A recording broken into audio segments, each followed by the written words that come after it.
بسم اللہ الرحمن الرحیم۔ مسائل کا سلسلہ نمبر 11،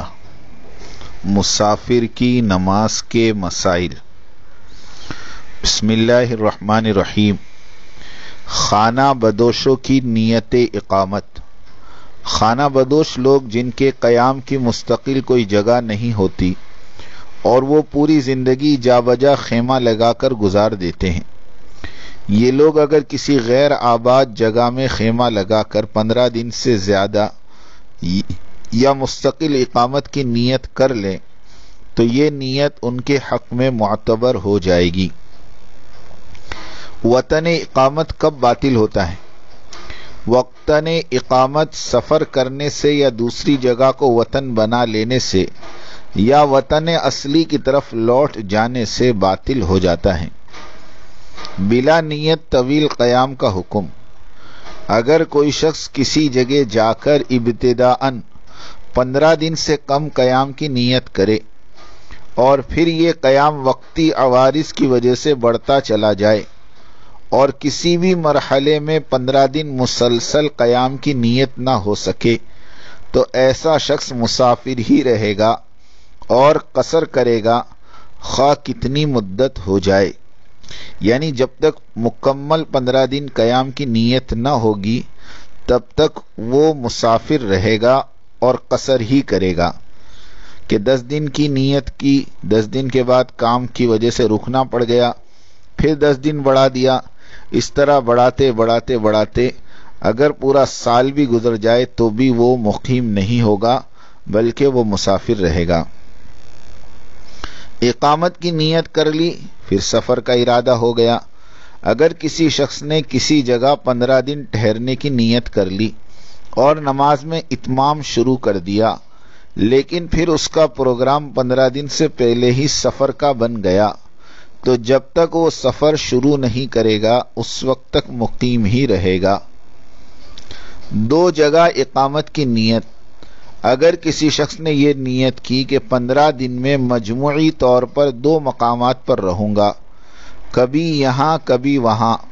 تو اگر یہ 2 مقامات الگ الگ آبادیوں کی حیثیت سے ہوں، مثلا میرٹھ اور مظفر نگر، تو ایسا شخص مقیم نہیں ہوگا بلکہ دونوں جگہ قصر کرے گا۔ البتہ اگر ان 2 مقامات میں اتصال ہو یعنی ملے ہوئے ہوں، مثلا بڑے شہروں کی 2 الگ الگ کالونیوں میں یا ملحق آبادیوں میں مجموعی طور پر 15 دن گزارنے کی نیت ہو، جیسا کہ بعض جماعتیں بڑے شہروں میں جاتی ہے اور طویل مدت تک الگ الگ مساجد اور محلوں میں کام کرتی ہے، تو ان پر مقیم کے احکام جاری ہوں گے اور اتمام ضروری ہوگا۔ تنبیہ: اس عبارت میں مینا اور مکہ کو الگ الگ قرار دیا گیا ہے، یہ قدیم زمانے کے اعتبار سے ہیں۔ آج کل مکہ کی آبادی مینا سے متصل ہو چکی ہے اور اس کی حیثیت مکہ معظمہ کے ایک محلہ یا فنائے شہر کی طرح ہو گئی ہے، اس لیے اس پر وہ حکم جاری ہوگا جو مذکورہ عبارت کے آخری جز میں بیان کیا گیا، یعنی جو حجاج کرام مکہ معظمہ پہنچنے اور وہاں سے حج سے واپسی تک مجموعی طور پر 15 دن یا اس سے زیادہ مقیم ہو، ان پر اتمام لازم ہے۔ رات کے قیام کا اعتبار ہے۔ اگر کسی شخص نے یہ نیت کی کہ میں یہاں پر 15 راتیں گزاروں گا اور اس کی نیت یہ ہے کہ دن میں آس پاس مسافت سفر سے کم علاقے میں بھی آیا جایا کروں گا تو ایسا شخص شرعاً مقیم کہلائے گا، اس لیے کہ نیت اقامت میں رات کے قیام کا اعتبار ہے۔ وطن اقامت عارضی متعدد نہیں ہو سکتے۔ وطن اقامت چونکہ سفر سے اور دوسری جگہ کو وطن اقامت بنا لینے سے یا وطن اصلی کی طرف لوٹ آنے سے باطل ہو جاتا ہے، اس لیے بیک وقت 2 وطن اقامت نہیں ہو سکتے۔ وطن اقامت سے قریبی آبادی کی طرف سفر۔ اگر کوئی شخص کسی جگہ کو وطن اقامت بنا لے،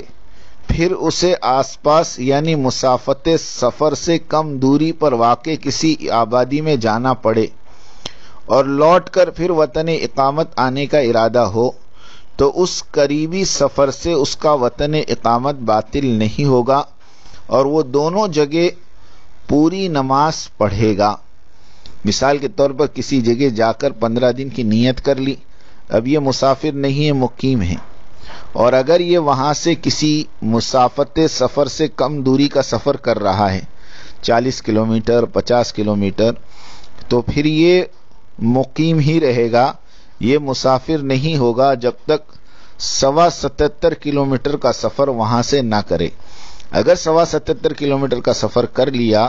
تو پھر یہ دوبارہ مسافر بن جائے گا، ورنہ وہ مقیم رہے گا اور دونوں جگہ پوری نماز پڑھے گا۔ دوران سفر وطن اقامت سے گزرنا۔ اگر کوئی شخص وطن اقامت میں مقیم تھا، پھر وہاں سے قریب کی کسی آبادی میں چلا گیا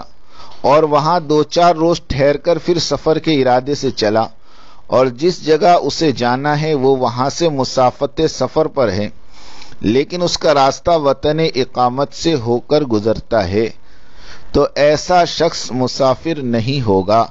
اس لیے کہ اس کا وطن اقامت باطل نہیں ہوا۔ البتہ اگر مطلوبہ جگہ کے راستے میں وطن اقامت نہیں پڑتا،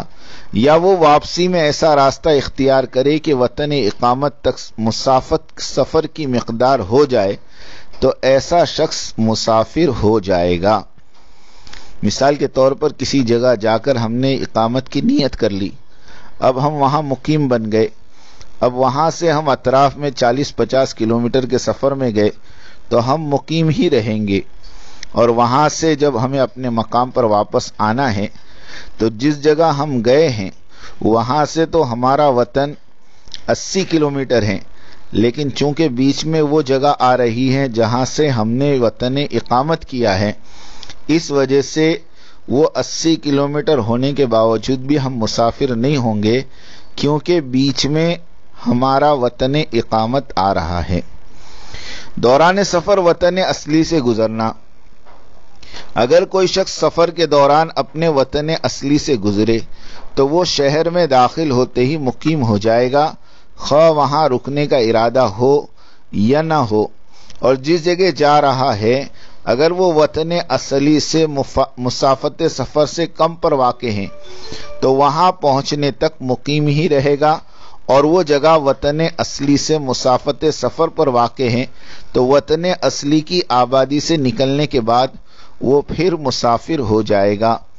مثال کے طور پر ایک آدمی کا دلی وطن اصلی ہے، اب وہ وہاں سے کسی دوسری جگہ سفر کیا اور وہ مسافر ہو گیا، لیکن واپسی میں اسے اوکھلا آنا ہے اور دلی سے گزر کے آنا ہے، تو جیسے وہ دلی کی حد میں داخل ہوگا وہ مقیم ہو جائے گا۔ اب دلی سے کتنا دور جانا ہے اس کا اعتبار ہوگا، کیونکہ دوران سفر اگر ہمارے وطن اصلی میں ہم داخل ہو جاتے ہیں تو ظاہری بات ہے کہ ہم دوبارہ مسافر نہیں ہو سکتے، بلکہ ہم مقیم ہی شمار ہوں گے۔ اللہ پاک عمل کی توفیق عطا فرمائے۔